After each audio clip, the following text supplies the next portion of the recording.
کورد و فەرەنسا لەم مێژە دۆستن ئەم پەیوەندیە باشە لەسەر دەستی نێچیروان بارزانی و ئیمانوێل ماکرۆندا زۆر باشتر پەرەی پێدرا بەرەو پەیوەندیەکی استراتیژی تۆکما ڕاستەکرا.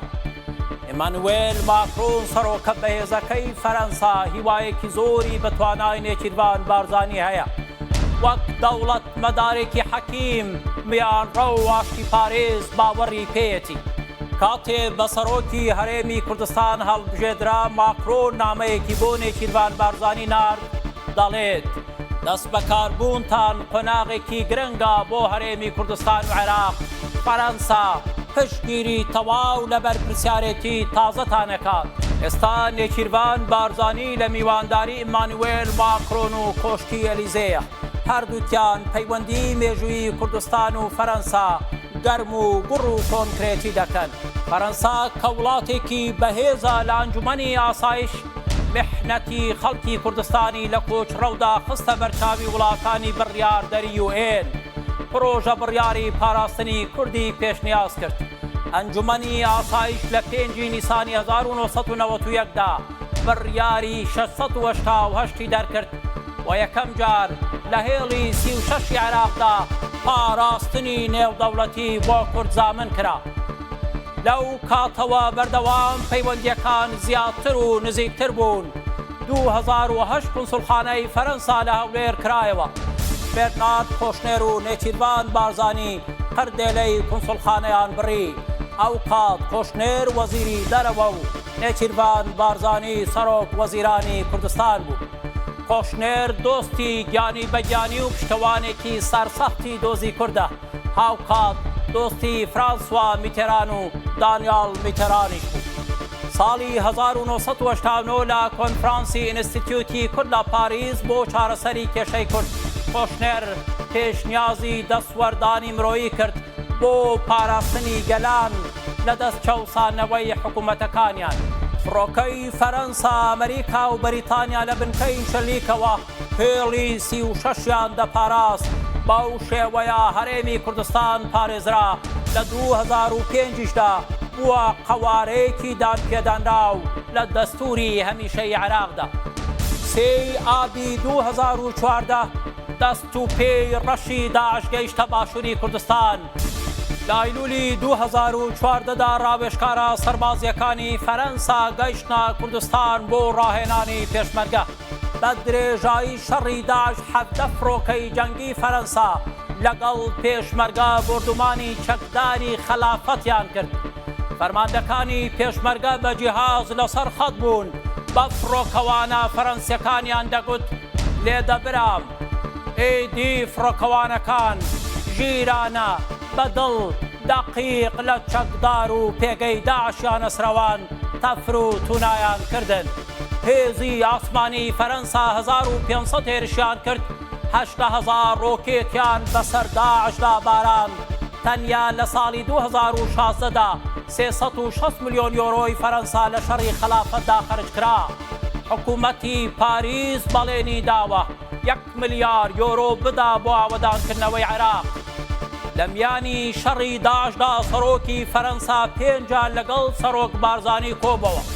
23 پێنجی 2014 بارزانی چووە پاریس لەگەڵ فرانسوا ئۆلاند کۆبووەوە. داوای هاوکاری کرد بۆ جەنگ. 12 نۆی هەمان ساڵ سەرۆکی فەرەنسا چووە هەولێر لەگەڵ بارزانی قسەی کرد. گوتی فەرەنسا پشتگیری کورد و پێشمەرگە دەکا لە شەڕی دژ بە داعشدا. 12 دووی 2015 بارزانی ئۆلاند لە پاریس کۆبوونەوە. بەڵێنی ناردنی هاوکاری درا بۆ پێشمەرگە. 8 نۆی 2016 دووبارە هەردوو سەرۆک لە پاریس یەکیان بینی. 2 2017 فرانسوا ئۆلاند جارێکی دی چووە هەولێر لەگەڵ بارزانی لە دوایین سەنگەری پێشمەرگەدا بەرامبەر داعش وەستان. بە دووربین ئەو سەنگەرانەی خەلافەتیان بینی کە دواتر لە بنەوە تەخت و تاراجیان هەڵتەکێنرا. ئۆلاند لەم میانی جەنگدا فەرماندەکانی پێشمەرگە و یەکەگەشی چەند جارێک بینین. شەڕی داعش تەواو بوو.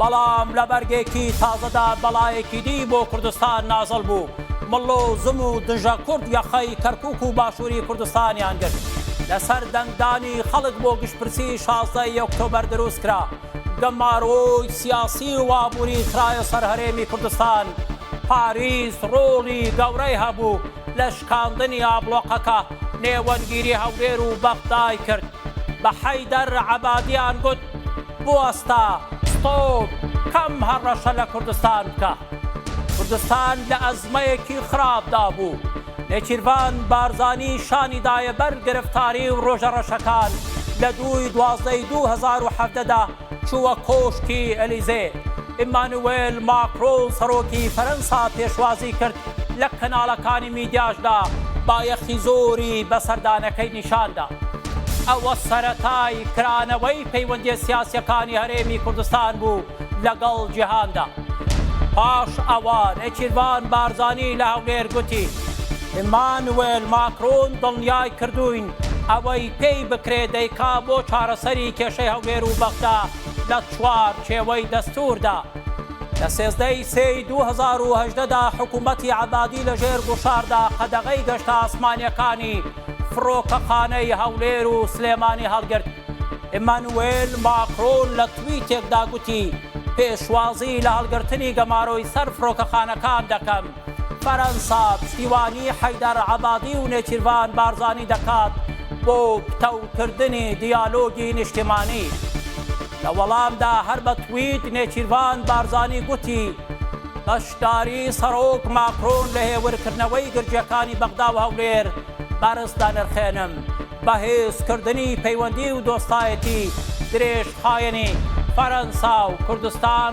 کاری لە پێشینەی منە دوایەوەش نێچیروان بارزانی وەک سەرۆک وەزیرانی کوردستان ڕۆڵی دیاری هەبوو بۆ هاندانی خەڵک و بەشداریان لە هەڵبژاردننی پەرلەمانی عێراقدا هەر خۆی سەرپەرشتی هەڵمەتی هەڵبژاردننی کرد بۆ لیستی پارتی لە هەموو عێراقدا پارتی بووە حزبی یەکەم و براوە ماکرۆن هەر لە پەیوەندیدا بوو 20 دەی 2018 لەگەڵ نێچیروان بارزانی بە تەلەفۆن قسەی کرد سەبارەت بە پێکهاتەی کابینەی تازەی حکوومەتی عێراق سەرۆکی فەرەنسا بەلایەوە گرنگ بوو لایەنە کوردستانیەکان لە پرۆسەی سیاسی عێراقدا بەشدار بن 14/1/2019 ژان ئیڤ لۆدریان وەزیری دەرەوەی فەرەنسا لە هەولێر لەگەڵ نێچیروان بارزانی کۆبووەوە ڕایگەیاند پەیوەندی کورد و فەرەنسا دێرینە سەردانەکەم دۆستانە و وەفادارانە بوو